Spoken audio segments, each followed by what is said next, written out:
বিসমিল্লাহির রহমানির রহিম। আসসালামু আলাইকুম আরহামাতুল্লাহি আবারাকাতুহু। আজকে আমি আপনাদের মাঝে হাজির হয়েছি জিনের রাজা ফাহাসুসের দ্বারা যে কোনো ব্যক্তির ঘুম বন্ধ করে তাকে প্রেমে পাগলপাড়া করার 100% পরীক্ষিত সেরা শক্তিশালী বিশেষ একটি আমল নিয়ে।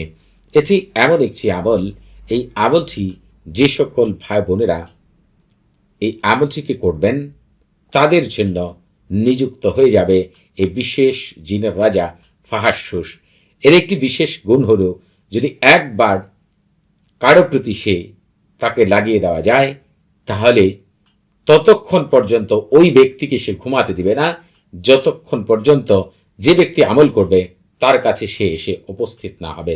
অর্থাৎ আপনি যদি আপনার পছন্দের ছেলে অথবা আপনার পছন্দের মেয়ে অথবা দূরে থাকা আপনার স্বামী অথবা স্ত্রীকে যদি আপনি আপনার কাছে প্রেমে পাগলপাড়া করে দেওয়ানা করে আকৃষ্ট করে হাজির করতে চান, আর এই আমলটি যদি আপনি করেন তাহলে ফাহাসুস তার কাছে যে হাজির হবে আর তার সাথে এমন এমন কাজ সে করবে যে মুহূর্তের মধ্যেই সে প্রেমে পাগলপাড়া হয়ে যাবে।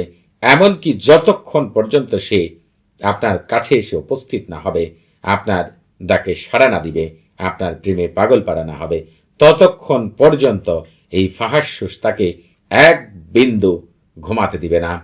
যার জন্য আমল করবেন সে কাছে থাকুক আর দূরে থাকুক আর দেশের বাইরে থাকুক, এই আমলটি আমি যেভাবে বলবো যদি করতে পারেন এই আমলের কার্যকারিতা দেখে নিজেই অবাক হয়ে যাবেন ইনশাআল্লাহ।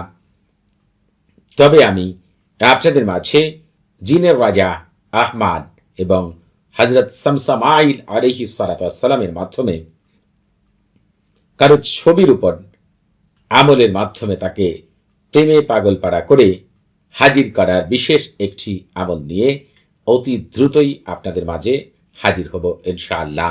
আরেকটি বিষয়, সেটি হচ্ছে পৃথিবীর শ্রেষ্ঠ পরীক্ষিত আমলগুলো পাওয়ার জন্য আপনারা অবশ্যই আমাদের চ্যানেলটি সাবস্ক্রাইব করে রাখবেন, কারণ আমাদের চ্যানেলের মধ্যে পাবেন রহস্যময় অলৌকিক আশ্চর্য আমলগুলো। তবে আপনারা এই আমল করার আগে অবশ্যই আমার কাছ থেকে এজাজত নিয়ে আমল করবেন। আপনারা যারা কমেন্টসের মাধ্যমে এজাজত নিতে চান তারা নিজের নাম, বাবার নাম, মায়ের নাম, পূর্ণ ঠিকানা উল্লেখ করে রুচিশীল কমেন্ট করবেন। যারা কথা বলার মাধ্যমে এজাজত নিতে চান তারা সালাম বিনিময় করার পরে নিজের পূর্ণ পরিচয় উল্লেখ করে কি বিষয়ে এজাজত চান সেটি বলবেন। তবে আপনাদের বুঝতে কোনো প্রকার সমস্যা হলে, কোনো কিছু জানার থাকলে, কোনো কিছু বোঝার থাকলে প্রতি শুক্রবার এবং শনিবার সকাল 9টা থেকে রাত 11টা পর্যন্ত এই নাম্বারে কথা বলতে পারবেন। তবে নামাজের সময় নাম্বারটি বন্ধ থাকবে, সেদিকে খেয়াল রাখবেন। এখন আমি আপনাদের মাঝে বর্ণনা করব কিভাবে এই আমলটি করবেন।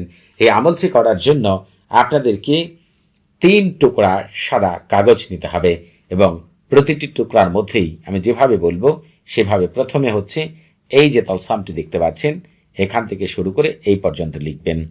এরপরে আপনাদের যেটি করতে হবে সেটি হচ্ছে অতটুকু লেখার পরে আপনাদের এই যে দেখেন আজিব তাওয়াক্কালু এখান থেকে শুরু করে আপনাদেরকে হচ্ছে এই পর্যন্ত লিখতে হবে। এই পর্যন্ত লেখার পরে যারা আরবিতে নাম লিখতে পারেন না তারা এই জায়গায় যার জন্য আমল করবেন তার নাম এবং তার মায়ের নাম লিখবেন। তারপরে ইলা লেখার পরে আপনার নাম এবং আপনার মায়ের নাম লিখবেন। আর যারা আরবি লিখতে পারেন আপনার হচ্ছে বাংলাতে এতটুকু নাম লেখার পরে এই যে এতটুকু লিখতে হবে আপনাদেরকে। 3 টুকরা কাগজের মধ্যেই এই লেখাগুলোকে লিখতে হবে। কিন্তু যারা আপনারা হচ্ছে আরবি লিখতে পারেন, যদি পছন্দের ছেলে অথবা স্বামীর জন্য আমল করেন এখানে তার নাম লিখবেন, তারপরে ইবনে লিখবেন, তারপরে কোনো কিছু না লিখে ইবনের পরেই তার মায়ের নাম অথবা তার বাবার নাম অথবা হযরত আদম আলাইহিসসালাম অথবা হযরত হাওয়া আলাইহিসসালাম লিখবেন। এরপরে ইলা লিখবেন। ইলা লেখার পরে আপনার নিজের নাম, আপনি যেহেতু মেয়ে মানুষ আপনার নামের পরে ইবনে না লিখে বিনতে লিখবেন। তারপরে হচ্ছে বিনতের পরেই হচ্ছে আপনার মায়ের নাম লিখবেন অথবা আপনার মায়ের নাম লিখবেন বিনতের পরে এই যে জায়গায় ধরেন এই জায়গার মধ্যে আপনার মায়ের নাম লিখবেন। কিন্তু আপনি যদি স্ত্রী অথবা কোনো মেয়ে মানুষের জন্য আমল করেন এখানে তার নাম লিখবেন। তার নাম লেখার পরে ইবনে না লিখে বিনতে লিখবেন, তারপরে তার মায়ের নাম অথবা তার বাবার নাম অথবা হযরত আদম আলাইহিসসালাম অথবা হযরত হাওয়া আলাইহিসসালাম এখানে লিখবেন। এরপরে ইলা লিখবেন। ইলা লেখার পরে এই জায়গায় আপনার নিজের নাম, যেহেতু আপনি ছেলে মানুষ, আপনার নামের পরে ইবনে লিখবেন। ইবনে লিখার পরে ইবনের পরেই আপনার মায়ের নাম লিখবেন, তারপরে এতটুকু লিখবেন। 3 টুকরা কাগজের মধ্যে আমি যেভাবে বললাম সেভাবে আপনাদেরকে এগুলো এখান থেকে শুরু করে শেষ পর্যন্ত আপনাদেরকে লিখতে হবে।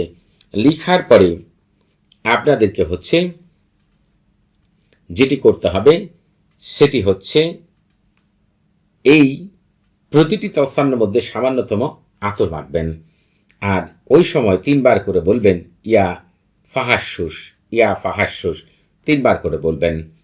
তবে এই আমলটি আপনারা কোন সময়, কোন দিন, কোন কোন সময় করতে পারবেন এবং আপনারা হচ্ছে আমল করার জন্য কয়েকটি নিয়ম রয়েছে। পুরো বিষয়টি জানার জন্য এই ভিডিওর ডেসক্রিপশন বক্সে একটি ভিডিওর লিঙ্ক দেওয়া থাকবে। সেই ভিডিওটি শুরু থেকে শেষ পর্যন্ত দেখবেন এবং প্রতিটি লেখাকেই মনোযোগ সহকারে পড়বেন। তাহলেই আপনারা হচ্ছে এই আমলটির পরিপূর্ণতা জানতে পারবেন এবং আপনাদের এই যে 3 টুকরা কাগজের মধ্যে তালসামটিকে আপনারা লিখলেন, এই তালসামটি প্রতিদিন 1 টুকরা তালসাম রাতের বেলা, রাতের সময়, প্রেম মহব্বত আমল করা যে রাতের সময় আছে, রাতের বেলা প্রতিদিন একটি করে তালসাম আগুনে পোড়াবেন। যে আগুনে তালসাম পোড়াবেন ওই আগুন আপনারা 15 থেকে 30 মিনিট পর্যন্ত জ্বালিয়ে রাখবেন। এরপরে যা করার এই জিনের রাজা ফাহাসুসি করবে, যতক্ষণ পর্যন্ত সে আপনার কাছে এসে উপস্থিত না হবে এক বিন্দু তাকে ঘুমাতে দিবে না। আর তার সাথে এমন আচরণ করবে, এমন কিছু করবে, সে মুহূর্তের মধ্যেই আপনার কাছে চলে আসতে বাধ্য হবে ইনশাআল্লাহ। সবাই ভালো থাকবেন। আসসালামু আলাইকুম ওয়া রাহমাতুল্লাহি ওয়া বারাকাতুহু।